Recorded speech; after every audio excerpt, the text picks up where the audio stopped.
Hi! Ako pala si Ruben S. Francisco, forestry student from URS Tanay Campus. ang ipapakita ko sa inyong drawing ngayon of larawan ay mga sinaunang sandata. Ito. Ito ay ginamit nung mga sinauna pang panahon.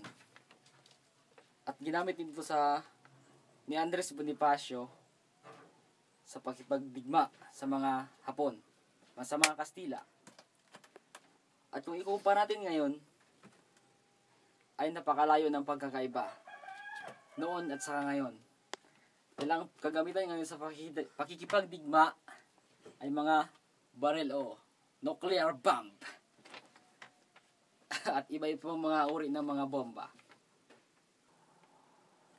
Kung ating iisipin, ang gamit noon sa pakikipagdigma ay ang mga itak, kutsilyo, pana at ibang uri ng mga kagamitang matatalas. At ang gamit naman ngayon sa pakikipagdigma o pakikipaglaban ay ang mga iba't ibang uri ng mga klase ng barel, bomba at iba pang uri ng mga nakakasabog na bagay na nakakamatay.